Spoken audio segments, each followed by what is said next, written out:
திரு சுகுணா திவாகர், இப்போ மது ஒழிப்பு மாநாடு குறித்த சர்ச்சை உயரதுக்குள்ள இந்த கூட்டணி ஆட்சி பத்தி பேசினது வந்து ஒரு தற்செயலானது அப்படின்னு பார்க்கணுமா, இல்ல அரசியல் நகர்வு தான் நினைக்கிறீங்களா? மது ஒழிப்பு மாநாடுங்கிற சர்ச்சை முடியறதுக்குள்ள கூட்டணி ஆட்சி பற்றி பேசலை. அவர் சொன்னது மாதிரி 1999 அவங்க தொடர்ச்சியாக பேசிட்டு தான் இருக்காங்க. நான் இதை எப்படி பார்க்கணும், ஆக்சுவலாக இன்றைக்கி நடந்த விஷயத்தை பொறுத்த வரைக்கும் அவர் வன்னியரசு சொன்னது மாதிரி ஒரு நடைமுறை ரீதியிலான பிரச்சனைகள் இருக்கலாம். எல்லா அரசியல் கட்சி தலைவர்களுமே நேரடியாக ட்வீட் போடுவதுங்கிறது ஒரு இயலாத காரியங்களால அட்மின் வச்சு தான் போடுறாங்க. அவர் வந்து இன்றைக்கி வந்து டெல்லியில் சீதாராம் யெச்சூரியுடைய இன்றைக்கி இறுதிச்சடங்கு அதுக்காக திருமாவளவன் போயிருந்த நேரத்தில் ஒரு வீடியோ வருது. அதுக்கு பின்னால் அவர்கிட்ட கேட்குறாங்க, அட்மின் போட்டாருங்கிறாங்க, அப்புறம் நீக்கிறாங்க. நீக்கினது அப்படிங்கிறது கூட ஒரு தவறாக வந்து பார்க்கப்படுறதுக்கான வாய்ப்பு இருக்கு. ஏன்னா இது ஒரு பயந்துட்டு நீக்கிட்டாங்கிற மாதிரி என்பதற்கான விளக்கத்தை திரு வன்னியரசு கொடுத்துட்டாரு, திருமாவளவனும் கொடுத்துட்டாரு. இங்கே எழுற கேள்வி, இப்போ அவர் பேசியிருக்க இந்த கூட்டணி ஆட்சி பத்தி பேசியிருக்கிற இந்த சூழல் அது தற்செயலானதா இல்ல அரசியல் நோக்கத்தோட பேசப்பட்டதா? அது சொல்ல வரேன் என்னன்னா, அது செப்டம்பர் 12 2 நாளைக்கு முன்னால் அவர் அந்த மண்டல செயற்குழு கூட்டத்தில் பேசுறாரு. மது ஒழிப்பு மாநாட்டுக்கான அந்த மண்டல செயற்குழுவில் அவர் பேசுறாரு. அதில் என்னன்னா, அவர் வந்து விடுதலை சிறுத்தைகள் இயக்கம் எப்படி வந்து தேர்தல் பாதைக்கு வந்ததுலேருந்து எப்படி வளர்ந்துருக்குங்க ஒரு வரலாற்றை சொல்கிறார் அவர். அதனுடைய ஒரு துண்டு தான் அது அந்த வீடியோவில். அதுக்கப்புறம் இன்றைக்கி வந்து ஈவினிங் வந்து முழு வீடியோவுமே போட்டிருக்கிறாங்க. நான் அது ஓரளவுக்கு நான் அந்த வீடியோவை பார்த்தேன், திருமாவளவன் என்ன பேசியிருக்காங்கிறது. அதில் அவர் வந்து 99 முதல்ல தேர்தல் பாதையில் வர்றப்ப அவங்க என்ன மாதிரியான முழக்கங்கள் வைக்கிறாங்க அப்படின்னு சொல்கிறப்ப அந்த கூட்டணி ஆட்சி பற்றி அதிகாரத்தில் பங்கு அப்படிங்கிற விஷயத்தை பேசுகிறார். இன்னொரு விஷயத்தையும் அதில் அதோடைய தொடர்ச்சியாகவே அவர் சொல்கிறார்.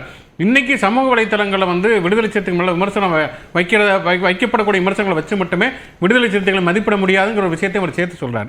ஏன்னா தொடர்ச்சியாக வந்து விடுதலை சிறுத்தைகள் மேலே சமூக வலைத்தளங்களில் பல விமர்சனங்கள் முன்வைக்கப்படுதுங்கிறப்ப அதை எதிர்கொள்ளக்கூடிய ஒரு விஷயமாகவும் இதை அவர் சொல்கிறார்.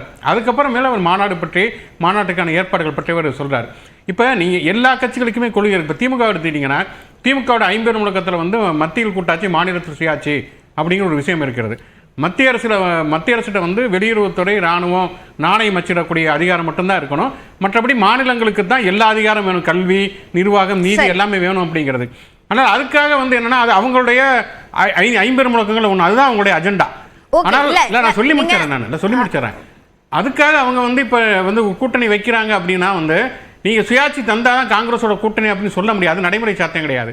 விடுதலை சிறுத்தைகளை பொறுத்த வரைக்கும் அவங்களுடைய எதிர்காலத்தினுடைய இலக்கு அப்படிங்கிறது கூட்டணி ஆட்சி. இவங்க இதுக்கு முன்னாடியே கூட்டணி ஆட்சிக்கான மாநாடுகளையுமே அவங்க போட்டிருக்காங்க. இன்னும் சொல்ல போனால் திமுக மாநில சுயாட்சி பற்றி பேசுனாலும் மாநில சுயாட்சிக்கான மாநாட்டை விடுதலை சிறுத்தைகளே ஏற்கனவே நடத்தியிருக்கிறாங்க. அவங்க அதையும் அவங்க வந்து ஏற்றுக்கிறாங்க கொள்கை ரீதியாக. அப்படி பார்க்குறப்ப அதனுடைய விளைவாக பார்க்குறேன். இன்னொன்று, இந்த அதிமுகவை அவங்க அழைச்சாங்க அப்படிங்கிறது அதிகாரப்பூர்வமாக அழைப்பதில் எடுத்துகிட்டு போய் அதிமுகவை அழைச்சாங்க அப்படின்னு நான் செய்திகளை பார்த்த வரைக்கும் அப்படி நேரடியாக எங்கேயுமே அழைச்ச மாதிரி தெரியல. செய்தியாளர் சந்திப்பில் கேள்வி கேட்குறாங்க, அதிமுகவை இந்த மாநாட்டுக்கு அழைப்பீங்களானா? இல்லை, நம்ம அதிமுக மாநாட்டு கூட நம்ம அப்போ வரலாம். இல்லை, திமுக ஏன் இதில் தயங்குது அப்படின்ற கேள்வியை கேட்குறாங்க. இந்த எதில் தயங்குது புரியல கேள்வி. இல்ல, இந்த மது ஒழிப்பு மாநாடு அப்படின்ற விஷயத்தை பொறுத்த வரைக்கும் அதுல இந்த மது ஒழிப்பு அப்படின்ற விஷயத்துல திமுக ஏன் தயங்குது அப்படின்ற கேள்வி எழுப்புறது முக்கியமானது இல்ல. இல்லை, எனக்கு புரியல உங்க கேள்வி. இப்போ மது ஒழிப்பு மாநாடு வந்து விடுதலை சிறுத்தைகள் முன்னெடுக்கிறாங்க. அவங்க வந்து இந்த மது ஒழிப்பு அப்படிங்கிற நம்பிக்கையுள்ள எல்லா கட்சிகளும் இதில் கலந்துக்கலாம். ஈவன் விஜய் கூட அவர் வந்து அழைப்பு விடுக்கிறாரு, திருமாவளவன் அழைப்பு விடுக்கிறாரு. மது ஒழிப்பு மாநாடு நாங்கள் கலந்துக்க மாட்டோங்கிற மாதிரி திமுக தெரிவிச்சிருக்கேன். தெரியல, எனக்கு உங்க கேள்வி கரெக்டாக கிளியரா இல்லை எனக்கு. தயங்குறாங்க வந்து இவங்க நடத்துற மாநாடு மது ஒழிக்கிறதுக்கு ஏன் தயங்குறாங்கன்றாங்க. மது ஒழிக்கிறது தயங்குறாங்க. ஆமா ஆமா, திமுக தயங்குதே அப்படின்ற கேள்வி எழுப்பும் போதுதான் இதுல யார் வேணாலும் இந்த மாநாட்டுல பங்கேற்கலாம், அதிமுகவும் இதுல பங்கேற்கலாம் அப்படின்ற பதில் சொல்றாரு, வலிந்து சொல்றாரு திரு திருமாவளவன். இல்ல, விடுதலை சிறுத்தைகளுடைய கோரிக்கை, இந்த மது ஒழிப்பு மாநாட்டுடைய மிக முக்கியமான கோரிக்கையை வந்து மதுவிலக்கு, பூரண மதுவிலக்கு வேண்டும் அப்படிங்கிறதான். கடந்த காலத்தில் அதிமுக ஆட்சியிலுமே அது இல்லை, இப்ப திமுக ஆட்சியிலுமே இல்லை. அப்படிங்கிறப்ப எதிர்காலத்தில் வந்து மதுவிலக்கு அதிமுகவை கூப்பிடலாம் அப்படின்னு கேள்வி எழுதில்ல சார். இல்லை, அதுக்கு அவர் விளக்கம் கொடுத்துருக்காரு, திருமாவளவனே விளக்கம் கொடுத்துருக்காரு. மது ஒழிப்பில் அதிமுக உடனே அக்செப்ட் பண்ணி அந்த மாநாட்டுக்கு வருவேன் அப்படிங்கிற மாதிரி சொல்லுடைய அவங்க வந்து தலைமை அதை வந்து பரிசீலித்து அதில் முடிவெடுப்போம் அப்படிங்கிற மாதிரி சொல்றாங்க. அவங்களுமே வந்து பூரண மதுவிலக்குங்கிறது வந்து ஏற்றுக்கொள்கிறோங்கிற மாதிரி நிலைப்பாட்டும் அவங்க சொல்லவே இல்லையே.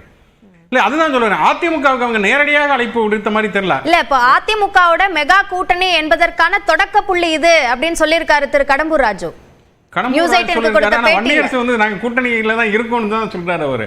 சமூக நீதி கூட்டணி திமுக அதிமுகவோட பத்தின கேள்வியை கேட்காத போதே அந்த விஷயத்துல பொறுத்த வரைக்கும் அதிமுகவோட கருத்து இதுவா இருக்கு. அப்போ இந்த திருமாவளவனோட கருத்தை அதிமுக தனக்கு சாதகமாக பயன்படுத்திக்கிறதுக்கான வாய்ப்பு இருக்குல்ல? கண்டிப்பாக வாய்ப்பு இருக்கிறது. ஏன்னா எல்லா கட்சிகளுமே அரசியல் ரீதியாக எல்லா விதமான வாய்ப்புகளும் பயன்படுத்திக் கொள்ள வாய்ப்பு இருக்கிறது. இன்னும் சொல்லப்போனால் இப்போ நடந்து முடிந்த நாடாளுமன்ற தேர்தலே காங்கிரஸும் விடுதலை சிறுத்தைகளும் தங்களுடைய கூட்டணிக்கு வரணும் அப்படின்னு சொல்லி தான் அதிமுக விரும்பியது. இப்போ வரப்போடக்கூடிய சட்டமன்ற தேர்தலையும் கண்டிப்பாக காங்கிரஸும் விடுதலை சிறுத்தைகளும் தங்களுடைய கூட்டணிக்கு வரணும் அப்படின்னு சொல்லி தான் அதிமுக விரும்பும். ஏன்னா அதிமுக பொறுத்த வரைக்கும் அதிமுக கூட்டணியில் இப்போ தேமுதிக மட்டும்தான் இருக்காங்க. வேற எந்த பெரிய கட்சியுமே அவங்க பிஜேபி கூட்டணியில் தனியாக தான் இருக்கிறாங்க. அவங்க அந்த முயற்சிங்கிறது பெரிய அளவில் வெற்றி பெற முடியலை அப்படிங்கிறது அதிமுகக்குள்ளேயே அதிருப்தி வந்ததை பார்க்கணும். எடப்பாடி பழனிசாமி தேர்தல் தோல்வி ஏன் அப்படின்னு சொல்லி விவாதிச்சப்ப அதிமுக பல பேர் சொன்னது நம்ம வலுவான கூட்டணி இல்லைங்கிறது. அதனால அவர் வலுவான கூட்டணி அமைப்புங்கிறப்ப கண்டிப்பாக விடுதலை சிறுத்தைகளை தங்களுடைய கூட்டணிக்கு கொண்டு வருவதற்கான எல்லா முயற்சிகளும் எடுப்பாங்க. அது அப்படிதானே எடுப்பாங்க. அதுல தப்பே கிடையாது. ஒரு அரசியல் கட்சிங்கிறது வெற்றி அடையணும்னா எல்லாவித வாய்ப்புகளும் பயன்படுத்தி தானே செய்வாங்க. அவங்க விடுதலை சிறுத்தைகள் போறாங்களா இல்லையாங்கிறதான் கேள்வி. சரி, அதான் அந்த வாய்ப்பை விசிக உருவாக்கி கொடுத்திருக்குன்னு சொல்றீங்க. திரு பொங்கலூர் மணிகண்டன், இப்போ மெகா கூட்டணி என்பதற்கான தொடக்க புள்ளிக்கான வாய்ப்பை திருமாவளவன் ஏற்படுத்தி கொடுத்திருக்கிறார் என்கிறார் திரு சுகுணா திவாகர். அப்படித்தானா? நீங்க கடந்த ஒரு வாரமாக ஊடகங்கள்ல மக்கள் மத்தியில சமூக வலைதளங்கள்ல மிகப்பெரிய விவாதம். அதுல என்ன அண்ணன் பெரியன் அவர்கள் சொன்ன ஒரு கருத்து, அது எப்படி ஆயிருக்குன்னு சொன்னா அது உண்மைதான். அண்ணன் வன்னியரசு கவனத்துக்கே சொல்றேன். அதாவது தன் நிலைப்பாட்டில் அடிக்கடி முரண்படுகிறாரா என்கிற செய்தி சமூக ஊடகங்கள்ல நிறைய பேர் பரப்புறாங்க. அதாவது பின்வாங்கல் அல்லது கருத்து முரண்பாடு, முன்னாடி திமுக அரசு சொல்லி அடுத்து மாற்றி சொல்லி, இப்படி ஒரு கருத்து இப்ப நிறைய நானே படிச்சுட்டு நிறைய போடுறாங்க. அப்போ உள்ளர்த்தம் என்னன்னா, இப்போ தேநீர் விருதுல பங்கேற்பில் இருந்து நீங்க முருகன் மாநாட்டில இருந்து பட்டியல் மக்கள் பாதிப்புல இருந்து வேங்கை பிரச்சனையில இருந்து கள்ளச்சாராயத்தில இருந்து ஒவ்வொரு விஷயங்களிலும் விடுதலை சிறுத்தை கட்சிகள் கொடியேற்ற நிகழ்ச்சியிலிருந்து எல்லாமே ஒரு வகையில பாதிப்பு. அந்த மனச்சங்கடத்தை சொல்ல முடியல. ஏன்னா அண்ணன் திருமாவளே சொன்னாங்க, நான் சகித்து கொண்டுதான் எங்களோட வார்த்தையை பயன்படுத்தினாங்க. அப்போ இது பிரியன் சார் சொன்ன மாதிரி சமூக வலைதளங்கள்ல வேகமா பரவுங்கிறத நம்ம புரிஞ்சுக்கணும். இப்ப நீங்க கூட்டணி விஷயத்துக்கு போக வேண்டாம். எந்த விஷயத்துல சொன்னார்? இல்ல பொதுவா சொன்ன ஆட்சி அதிகாரம் திமுக ஆட்சி நடக்குது, சில தவறுகள் நடக்குது, திமுக விடுதலை சிறுத்தைகளுக்கே சில சங்கடங்கள் வருகிற போது